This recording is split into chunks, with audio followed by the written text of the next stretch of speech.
If you're tired of not making progress and you're ready to be the artist you know you're meant to be, you're in the right place. You're listening to the Singer's Path podcast. The Path, or Performing Artists Training Hub, will cover everything, including singing tips that actually work, advice from top industry professionals, and life-changing mindset shifts. Out with the starving artist and in with the thriving artist. I'm your host, Sarah Bishop, professional singer, actor, educator, and entrepreneur. I'm not afraid to speak the truth and stop the gatekeeping of quality information so you can actually become the artist you dream of being. So let's get on the path, shall we? Even though we're all on our own journeys, it always helps to have a guide. Hey, hello.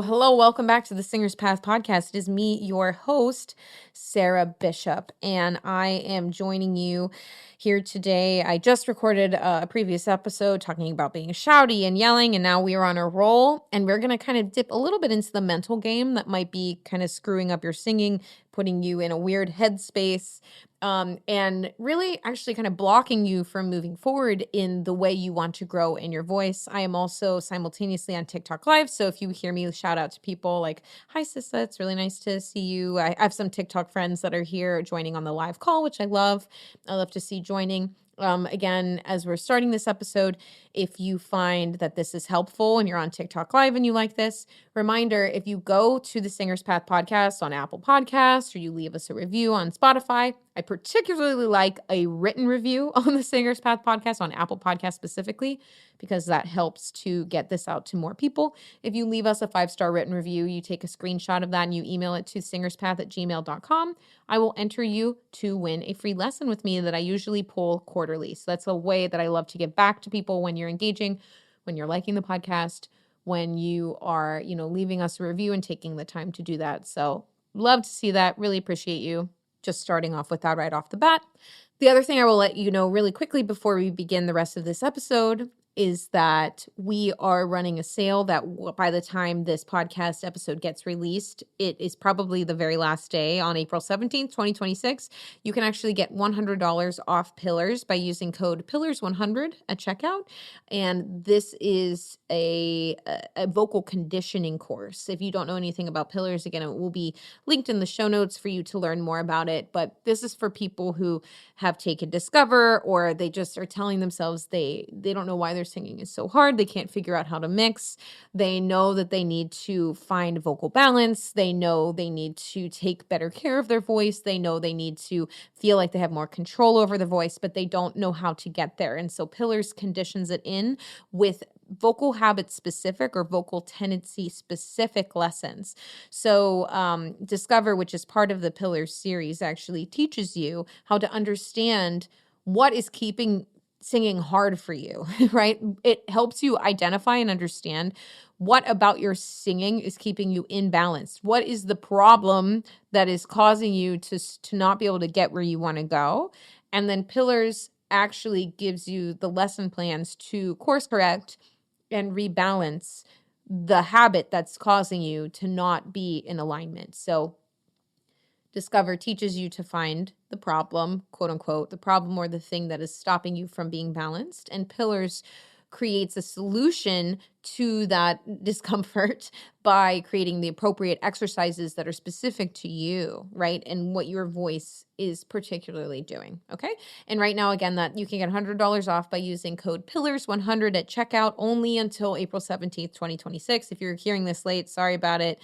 That's why you need to get on the email list and keep listening to the podcast in real time, because this is where I like to announce where I'm doing specials and sales and events and things like that, okay?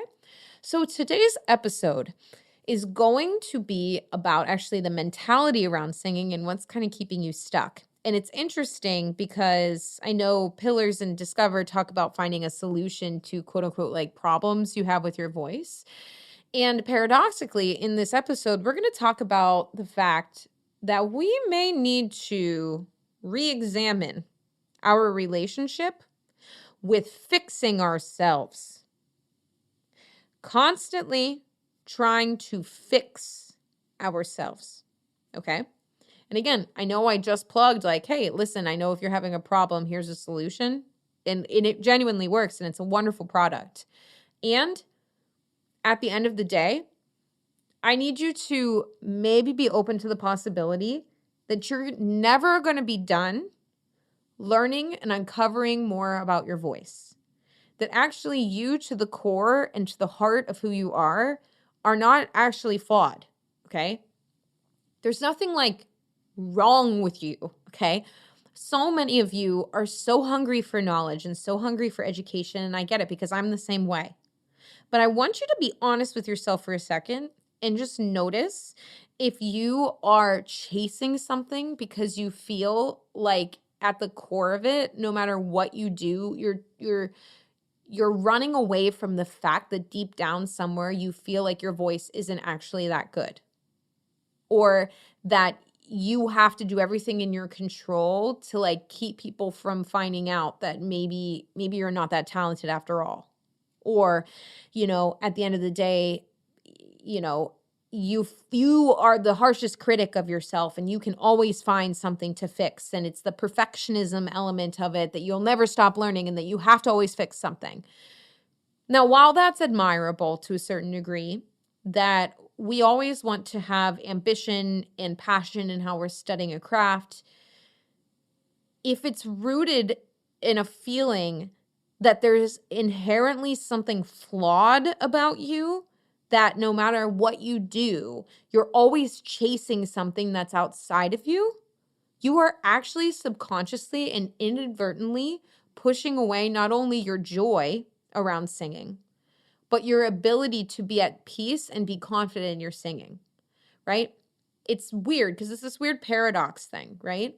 Well, Sarah, of course, I feel like there's a problem with my voice that I want to fix.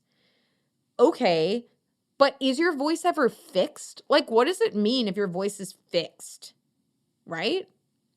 If you have a specific pain point with your voice that's causing you grief that you feel like is holding you back from your artistry, okay, right? Like Pillars addresses imbalances in the voice, right? Discover shows you how to pinpoint what that is. And again, Pillars drills it in, right?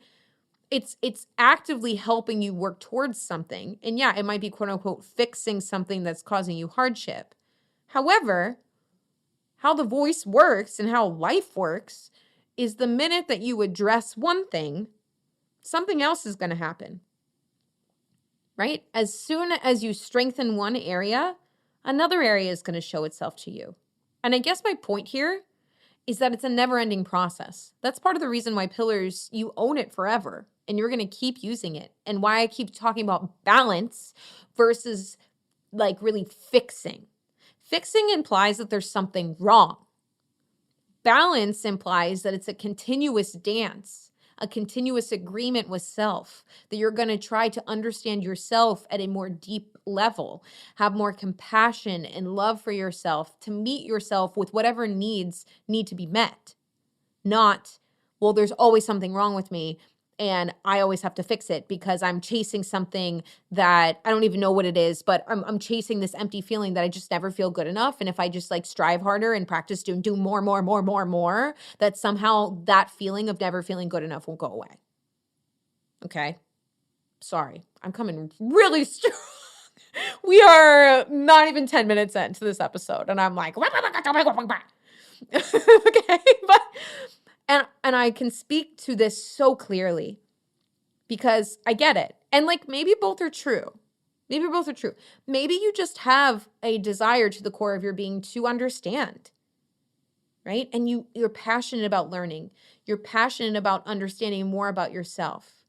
But when it comes from a space of I have to understand because I have to fix what's wrong with me, that is a recipe for a spiral out and to never feel like you're actually achieving something. You're trying to fill a hole versus actually clear-headedly be pursuing a craft or a skill, okay? And I see this really trip people up because of this innate desire to fix something because they think they're flawed. What happens is that there's also things that come along with that, usually desperation and some kind of time limit and expectations and all of these things that can actually blur the experience of addressing the discomfort that they have in the first place. So, for example, when I used to get triggered as fuck, like when someone be like, can you just mix it? Like I literally missed out on a Broadway show because someone was like, can you mix it? And I literally fucking couldn't. Okay. And I knew that that was a problem, but I was telling myself maybe I just didn't need it. Maybe I just wasn't that kind of singer, but I knew there was something up with my voice because there was always this voice in my head that was like, I don't know if you're doing this all the way right. But underneath, it was always about I have to fix my voice so that I finally feel like I'm good enough to other people. I need to fix my voice so I finally feel like my voice is actually marketable in the way that I need it to be. I need to fix my voice so that I get approval from other people to finally get the opportunities that I have on my heart. But if I don't fix my voice, right, and I'm not chasing something that I'm not accepting about myself, right? Maybe that means that I'm just never good enough to begin with. Maybe that means that, if I just allow and accept where I'm at and slow the fuck down and get more familiar with the process of just getting to know myself through the development of voice, well, what does that do? Well, that creates too much space and silence that I have to sit with the fact of maybe my voice isn't capable of what I think I need it to do. What if I'm not as talented as I think I am? What if this effort to chase and fix and become and work is actually overcompensating for the fact of the feeling that I never really truly believe that I'm enough to begin with. So I'm chasing some holy grail to escape feeling the feelings of acceptance of what I'm actually capable of. Does that make sense? And again, paradox. I'm going to say this again because both can be true. I can be striving to learn something from a place of just being passionate about learning something and wanting to get better. And again, deepening relationship with self and the understanding of what I need to continue developing my voice. And I can feel enough and at peace with where I'm at and surrender to the process. Both paradoxically need to be present. And if both aren't present and I'm chasing something to feel a certain way to finally feel enough, that also paradoxically causes me not to be in the headspace and surrendered enough to actually make the subtle adjustments to land somewhere in the middle, to find it, so to speak, to find the more aligned way or to find these different colors because I'm so fixated on the agenda of fix, do, that I am not open to receiving the nuance and the subtleties and the gentleness that's required. Okay. So that was a whole lot of mind stuff, but it's true. It's true. If you are so obsessed with fixing yourself, it probably comes down to the fact that you deep down just don't think that no matter what you do is going to be good enough. And you're trying to run away from that. And so the invitation here, I'm not going to tell you not to continue studying your voice, but I'm going to ask you to sit with the discomfort of why do we feel we're trying to fix and change ourselves all the time? Okay?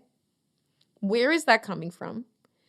I'd want you to take some breaths with that and just be curious, can I sit in this discomfort of this knowing and these feelings and this sensation in my body? Because at the end of the day, it is just sensation, right? It's just feelings that are going to rise and change and move through us if we give them the space to do that, okay?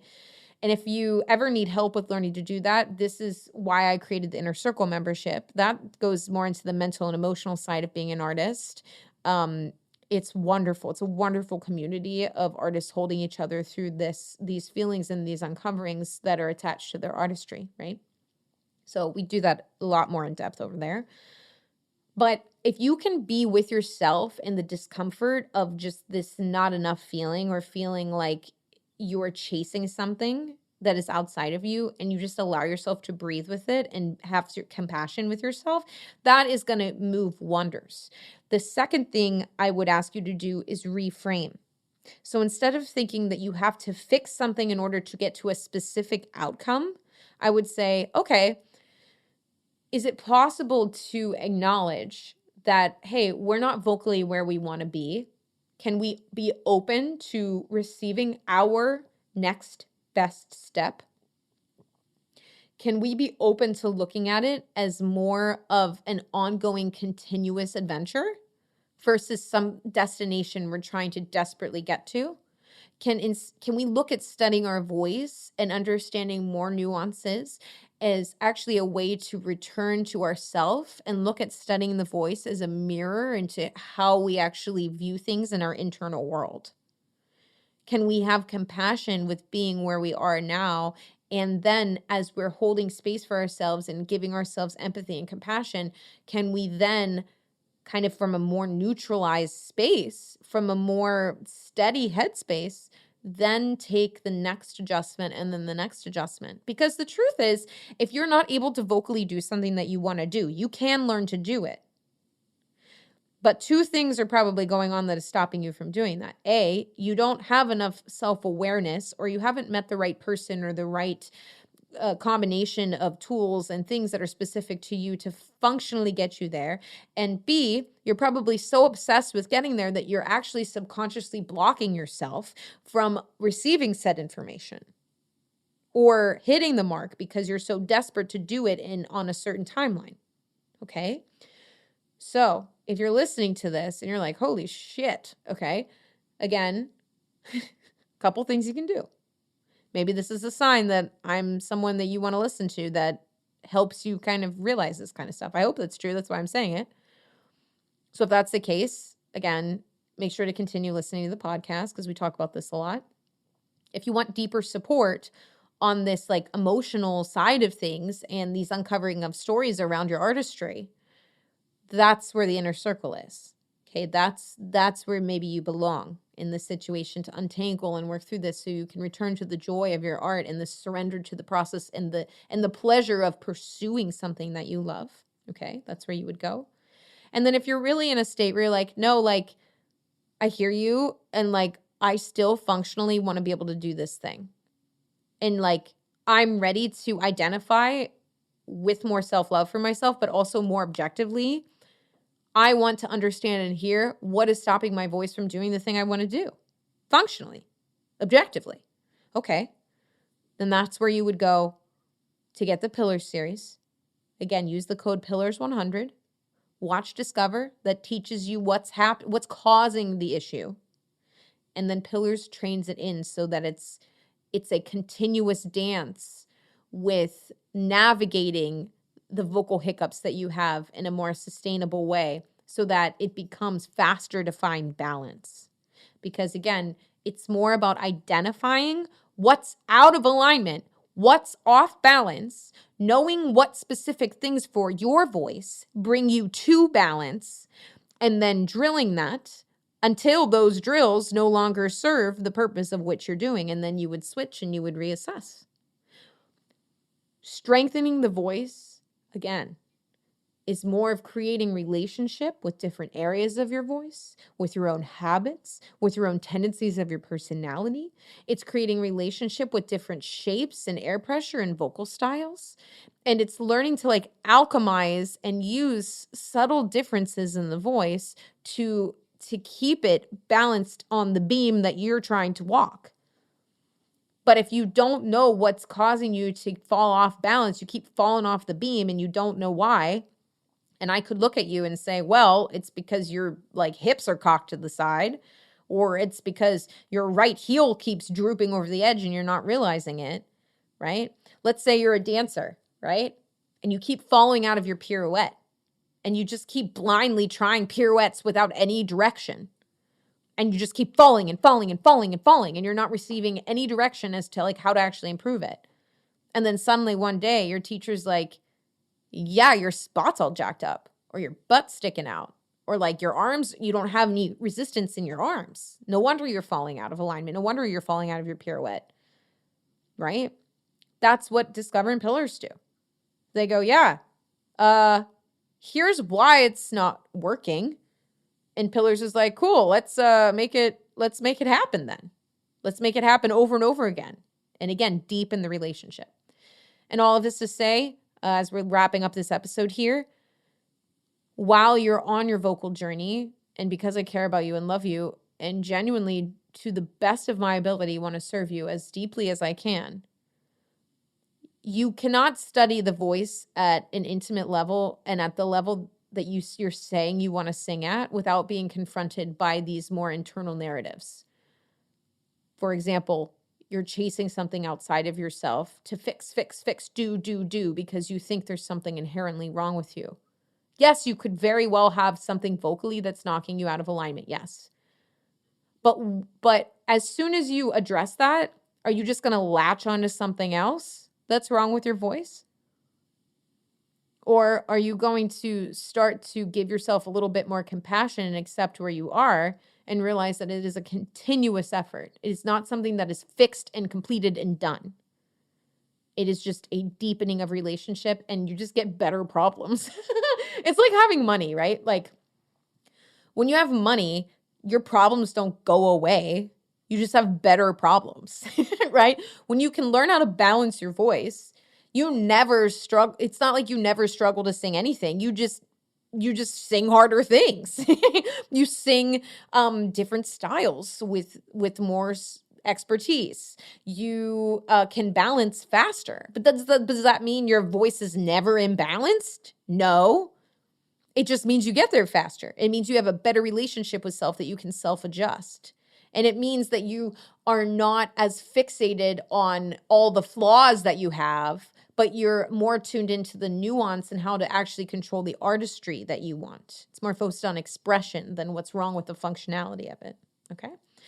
Well, that was crazy. All kinds of words were spat in this episode. Again, reminder to leave us that 5-star written review. I really, really appreciate it. Send us that screenshot so you can be entered to win a free lesson. I really hope you enjoyed this episode. Again, check out that sale, Pillars 100 at checkout before April 17th, 2026 to get $100 off. If you want balance, get into Pillars. And I hope you give yourself a big hug today and just like do something you like. Maybe sing a song because you like it. And yeah, just go easy on yourself. Are you being too hard? Are you nitpicking? Because I don't want to be giving you all this information just for you to turn it in on yourself and stab yourself with it, okay? Right? Self-awareness as a singer can be a double-edged sword. This isn't about finding all of the flaws and everything that's wrong with you. It's about leading you deeper into artistry and control over your instrument, okay? And with that, I will leave you with the rest of your day. I hope you have a wonderful one, and I will talk to you next time. Okay, bye-bye.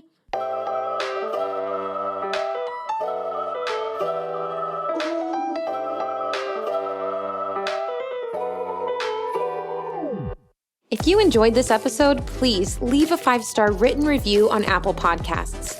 This helps me get this information out to more artists all over the world. Let's work together to spread the joys of music. Until next time, I'm your host, Sarah Bishop, signing off from the Singer's Path podcast. Thanks for listening.